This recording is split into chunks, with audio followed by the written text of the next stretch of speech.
The key of the garden. 2 days after this, when Mary opened her eyes she sat upright in bed immediately, and called to Martha. "Look at the moor. Look at the moor." The rainstorm had ended and the grey mist and clouds had been swept away in the night by the wind. The wind itself had ceased and a brilliant, deep blue sky arched high over the moorland. Never, never had Mary dreamed of a sky so blue. In India skies were hot and blazing. This was of a deep cool blue which almost seemed to sparkle like the waters of some lovely bottomless lake, and here and there, high in the arched blueness floated small clouds of snow-white fleece. The far-reaching world of the moor itself looked softly blue instead of gloomy purple-black or awful dreary grey. Said Martha with a cheerful grin. Storm's over for a bit.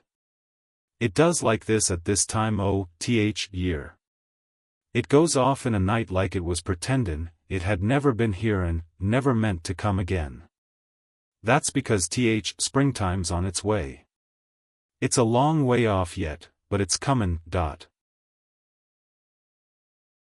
I thought perhaps it always rained or looked dark in England, Mary said. No, said Martha, sitting up on her heels among her black lead brushes. Nout sort. What does that mean? Asked Mary seriously. In India the natives spoke different dialects which only a few people understood, so she was not surprised when Martha used words she did not know. Martha laughed as she had done the first morning. There now, she said. I've talked broad Yorkshire again like Mrs. Medlock said I mustn't. Nout sort means nothing of the sort, slowly and carefully, but it takes so long to say it. Yorkshire's sunniest place on earth when it is sunny. I told thee they'd like more after a bit. Just you wait till you see gold-colored gorse blossoms and blossoms broom, and heather flowerin', all purple bells, and hundreds butterflies flutterin' and bees hummin' and skylark soarin' up and singin'. You'll want to get out on it at sunrise and live out on it all day like Dickon does. Could I ever get there? Asked Mary wistfully, looking through her window at the far-off blue. It was so new and big and wonderful and such a heavenly color. I don't know, answered Martha. There's never used the legs since the was born, it seems to me. The couldn't walk 5 mile. It's 5 mile to our cottage. I should like to see your cottage. Martha stared at her a moment curiously before she took up her polishing brush and began to rub the grate again. She was thinking that the small plain face did not look quite as sour at this moment as it had done the first morning she saw it. It looked just a trifle like little Susan Ann's when she wanted something very much. I'll ask my mother about it, she said. She's one of them that nearly always sees a way to do things. It's my day out today and I'm goin' home. I am glad. Mrs. Medlock thinks a lot mother. Perhaps she could talk to her. I like your mother, said Mary. I should think the did, agreed Martha, polishing away. I've never seen her, said Mary. No, the hasn't, replied Martha. She sat up on her heels again and rubbed the end of her nose with the back of her hand as if puzzled for a moment, but she ended quite positively. Well, she's that sensible and hard-workin' and good-natured and clean that no one could help likin' her whether they'd seen her or not. When I'm goin' home to her on my day out I just jump for joy when I'm crossin' more.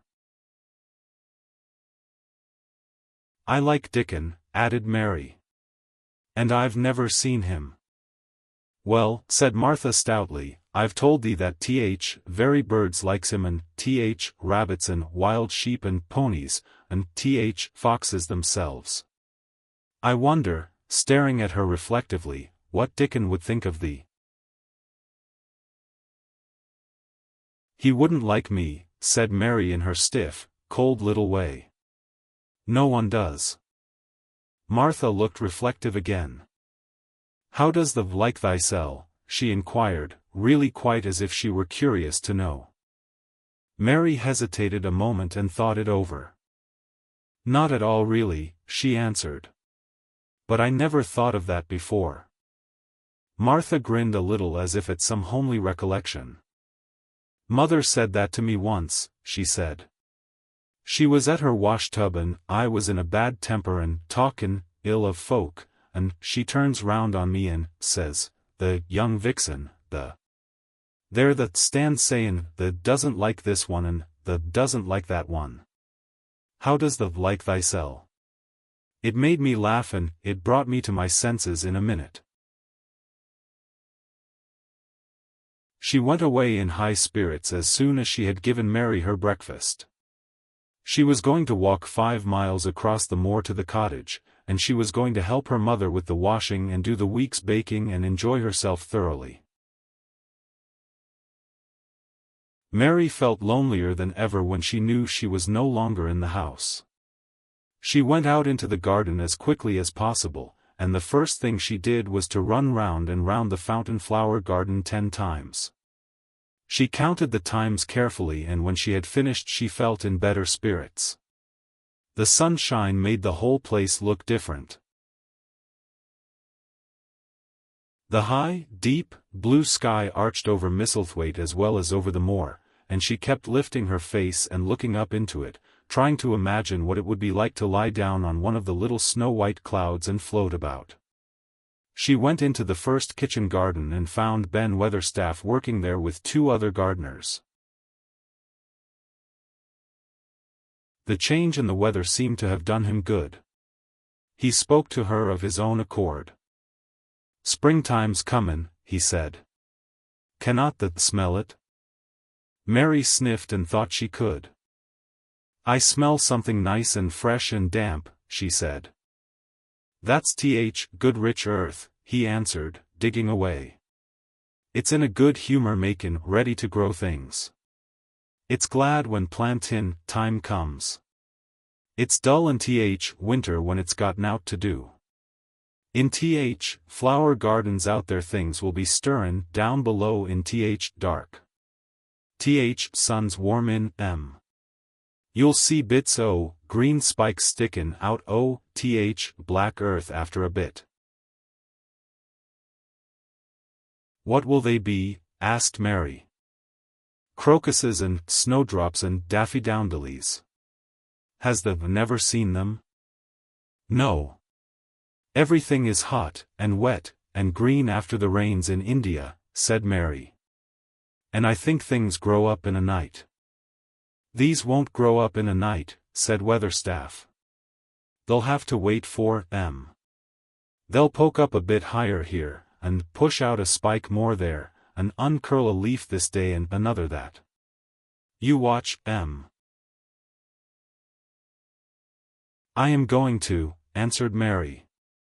Very soon she heard the soft rustling flight of wings again and she knew at once that the robin had come again. He was very pert and lively, and hopped about so close to her feet, and put his head on one side and looked at her so slyly that she asked Ben Weatherstaff a question. "Do you think he remembers me?" she said. "Remembers thee," said Weatherstaff indignantly. "He knows every cabbage stump in gardens, let alone people. He's never seen a little wench here before, and he's bent on find out all about thee. There's no need to try to hide anything from him. Are things stirring down below in the dark in that garden where he lives?" Mary inquired. "What garden?" grunted Weatherstaff, becoming surly again. "The one where the old rose trees are." She could not help asking, because she wanted so much to know. Are all the flowers dead, or do some of them come again in the summer? Are there ever any roses?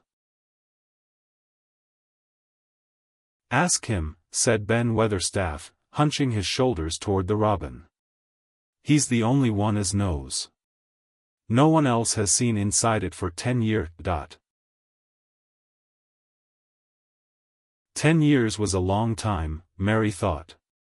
She had been born 10 years ago. She walked away, slowly thinking. She had begun to like the garden just as she had begun to like the robin and Dickon and Martha's mother.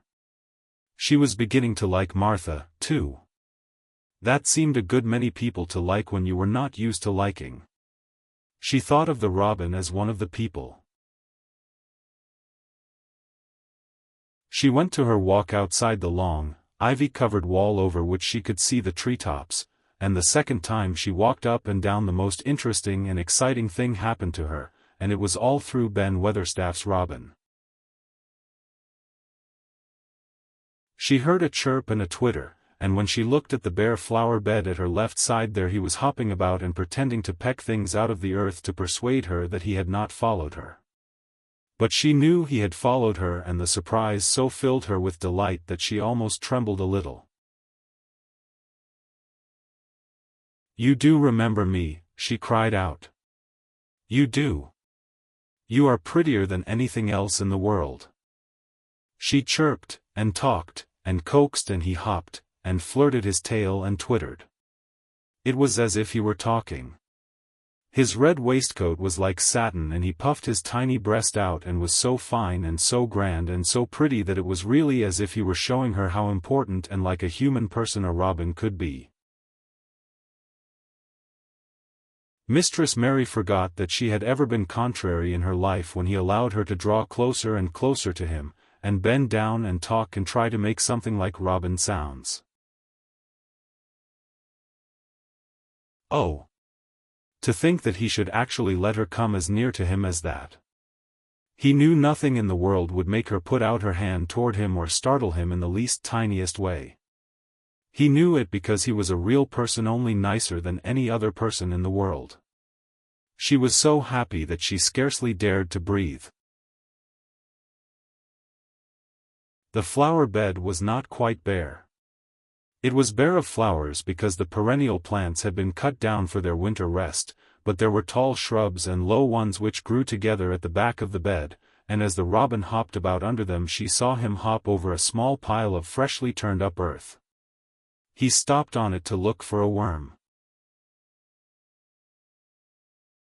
The earth had been turned up because a dog had been trying to dig up a mole and he had scratched quite a deep hole. Mary looked at it, not really knowing why the hole was there, and as she looked she saw something almost buried in the newly turned soil. It was something like a ring of rusty iron or brass, and when the robin flew up into a tree nearby she put out her hand and picked the ring up. It was more than a ring, however, it was an old key which looked as if it had been buried a long time.